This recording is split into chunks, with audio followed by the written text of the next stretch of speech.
বন্ধুরা, আজকে আমার ভিডিওর বিষয়বস্তু হলো দেশি জবা ফুল গাছ নিয়ে। নভেম্বর মাস শেষ হতে চলছে।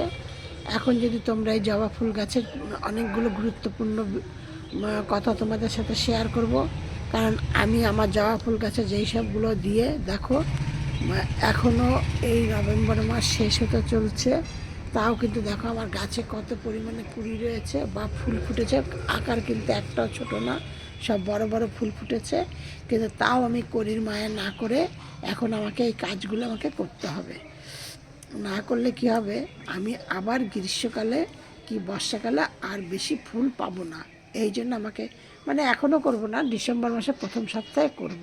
এই কয়দিন যা ফুল পাওয়া যাবে দিয়ে এবার তোমাদের সাথে সেই গুরুত্বপূর্ণ টিপসগুলি সব তোমাদের সাথে প্রথম থেকে শেষ পর্যন্ত আলোচনা করব।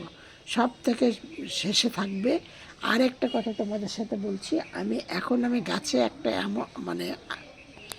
এই নভেম্বর মাসে এই গাছ এখন কাটাই ছাঁটাই করব বা পুলিং শেকড়ও কাটাই ছাঁটাই করব।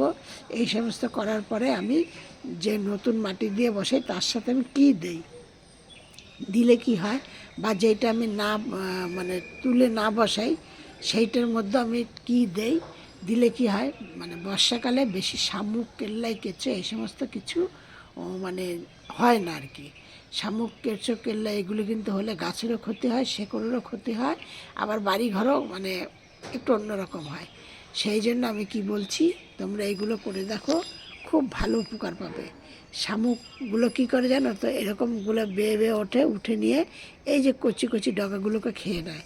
খেয়ে নিলে কী হয়, তোমাদের কড়ি আসার প্রবলেম দেখা দেয়, দিয়ে দিয়ে প্রবলেম দেখা দেয়। এখন আজকে তোমাদের সাথে সেইগুলো সব কথা করবো। এবার সবার প্রথমে হলো আমি চম্পাস ব্লগ থেকে ভিডিওটি করছি, আমি চম্পা বলছি। আমার ভিডিওটি যদি তোমাদের ভালো লাগে প্রথম থেকে শেষ পর্যন্ত দেখবে, দেখে ভালো লাগলে একটি লাইক কমেন্ট শেয়ার করো। আর নতুন বন্ধুদের বলছি একটা করে সাবস্ক্রাইব করে অল বোতামটি বাজিয়ে রেখে দেবে, কারণ আমি প্রতিদিন 6:30 থেকে 7টার মধ্যে ভিডিও সারি সন্ধ্যা, তাহলে তোমাদের স্ক্রিনে নোটিফিকেশান পৌঁছিয়ে যাবে, তাহলে আমার ভিডিওটি তোমরা দেখতে পাবে। আর দেখে নিয়ে একটু সবার মধ্যে শেয়ার করে দিও। এবার বলছি, তোমরা এই গাছের ডালগুলোকে যে কেটে দেবে, দিয়ে কিন্তু প্রত্যেকটা ডালের ডগায় ডগায় একটু হলুদ বা ফাঙ্গিসাইড সার্ফ লাগিয়ে দেবে। তা না হলে কিন্তু গাছে জল পাবে বা এটা সেটা করে অনেক কিছু প্রবলেম দেখা দেয়। ধীরে ধীরে ফাঙ্গিসাইড হয়ে যায়, ধীরে ধীরে পচে যাবে, গিয়ে তোমাদের গাছটা মরে যাবে। এলো প্রথম কথা।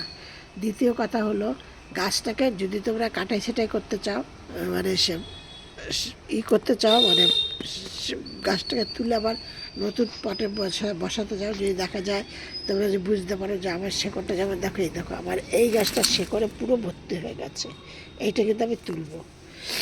তাহলে কি করবা, তুলবা। আমি কি করি, যেটা আমি তোমাদের সাথে বলছি, আমি গাছটাকে পুরো তুলে দিই।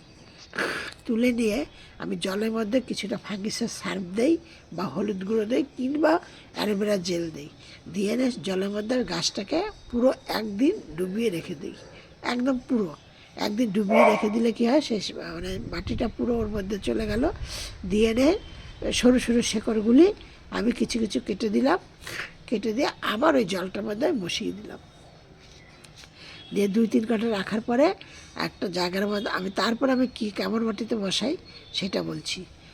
তারপরে বসে আমি এমনি যে বাগানের যে মাটি তার মধ্যে সেইটা নেই, কিছুটা নেই ভার্মি কম্পোস্ট, কিছুটা নেই হলুদ, কিছুটা নেই অল্প করে পটাশ, ইউরিয়া, এই কটা নিয়ে কিছুটা নিম খোল নিয়ে একসাথে মিক্সড করে আমি গাছগুলোকে তারপরে আবার বসাই।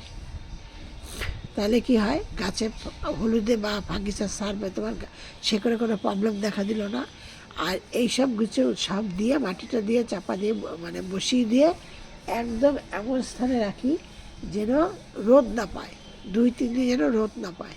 তারপরে সেগুলো একদম, এখন তো শীতকাল, তোমাদের রোদের তেজ সেরকম বেশি থাকবে না তাপমাত্রা, কিন্তু এরকম জায়গায় রাখতে হবে তারপরে যেন সেখানে সবসময় রোদ পায়। রোদ যতটুকুনি সময় থাকবে, বা তোমার বাগানে সবারই বাড়িতে সমান জায়গা থাকে না, 2-4 ঘন্টা যেন রোদ পায় এরকম জায়গায় রাখতে হবে। তাহলে দেখবে তোমরা আবার ফেব্রুয়ারি মার্চ মাস থেকে আবার সুন্দর প্রচুর পরিমাণে ফুল পাওয়া শুরু করবে। আর হাইব্রিড জবা তো তোমরা 12 মাসে কিছু না কিছু একটা দুটো করে পাবাই। দেখো আমার হাইব্রিড জবা, তা তোমরা একটা দুটো করে পাবাই। এগুলো আমার হাইব্রিড জবা গাছ, এগুলো কিন্তু সব আমার হাইব্রিড জবা গাছ, এক এক রকমের কালার। যদি তোমরা এখন এই কাটাই ছাটাই করেও ডালপালা, তাহলে কি হয়, এই সময় কিন্তু তোমাদের জবা ফুল গাছে অনেক ধরনের পোকামাকড় হয়, মিলিবাগ জন্মায়, কিংবা এই যে পাতার এরকম উল্টালে দেখবে আমার কিন্তু পাতায় নেই, এরকম একটা এইখানটায় কালো কালো স্পট পড়ে। আবার কড়িগুলোকে কেমন একটা কালো কালো হয়ে কড়িগুলোকে সব শুকিয়ে দেয়, এইসব অনেক কিছু প্রবলেম হয়। কিন্তু কাটাই তার থেকে বাগানে আরও অন্য গাছে তারপরে ক্ষতি হয়। আর যদি তোমরা এখন কাটাই ছাটাই করে দাও, তোমাদের গাছের পাতা থাকলো না, সেরকম কিছু ডালপালাও থাকলো না, বা সেরকম কোনো পোকামাকড়ও লাগতে পারলো না। এর থেকে তোমাদের বাগানের কিছু গাছও মানে রক্ষা পায়। এই হলো। তারপরের কথা হলো, তোমাদের এই সময় কিন্তু জবা ফুল গাছে একদম বেশি জল দেবে না। একদম বেশি জল দিলে পরে কিন্তু গাছে ভেজা থাকবে, মাটি সবসময় কাদা থাকবে, থেকে নিয়ে ধীরে শেকড় পচে মারা যাবে। আর এই যে আমি এখন এই কাজটা করে নিয়ে কিন্তু আমি আর সারা শীতে একটুকু আমরা জবা ফুল গাছে কোনো খেতে কিচ্ছু দেবো না, কোনো সার কিচ্ছু না, ওইভাবে ফেলে রাখবো।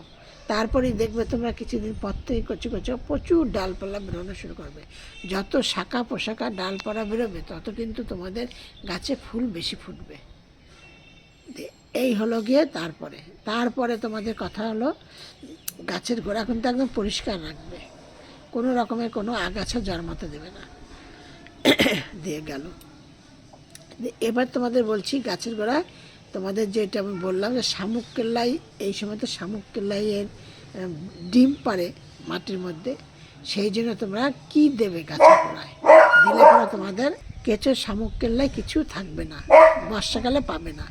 এই জন্য তোমাদের দিতে হবে গাছের গোড়ায় মানে একদম ভিনিগার দেবে, 1/2 ml নেবে, একটা 6 ইঞ্চি টবের জন্য একদম সাফিসিয়েন্ট। কেমনভাবে দেবে, ঠিক এইভাবে, এইভাবে টবের চারিপাশ দিয়ে তোমরা দিয়ে দেবে ভিনিগারটা, এইভাবে দিয়ে দেবে। গেল।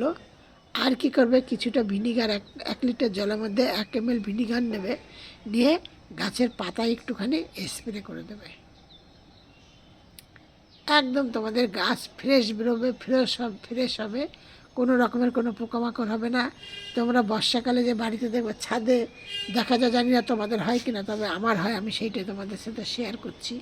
হয়তো দেখছি কেল্লাই ছাদ দিয়ে হেঁটে যাচ্ছে, কিন্তু এইগুলি কিন্তু হবে না, কেল্লাই তোমাদের প্রচুর পরিমাণে কমে যাবে, প্রচুর পরিমাণে কেল্লাই, একদম প্রচুর পরিমাণে কেল্লাই থাকবেই না। তোমরা ভিনিগার দিয়ে দেখো, তোমাদের কেল্লাই থাকবেই না। আজকে আমার বল্টু খুব দুষ্টুমি করছে, ছাদ ভর্তি হনুমান এসছে, হনুমানের সাথে এইভাবে চিল্লাচ্ছে, আশেপাশের কুকুরগুলো চিল্লাচ্ছে, রাস্তার ডগিগুলোও চিল্লাচ্ছে কুকুর দেখে, যার জন্য আমার যে ভিডিও করতে খুবই অসুবিধা হচ্ছে। অনেকক্ষণ ধরে চেষ্টা করছি ভিডিও করার, কিন্তু করতে পারছি না, একটুখানি কমেছিল তাই করলাম। সব ভিডিওর মতো তোমাদের আজকে বলছি, তোমরা সব ভালো থাকো, সুস্থ থাকো। নেক্সট ভিডিও আবার করবো অন্য কিছু নিয়ে।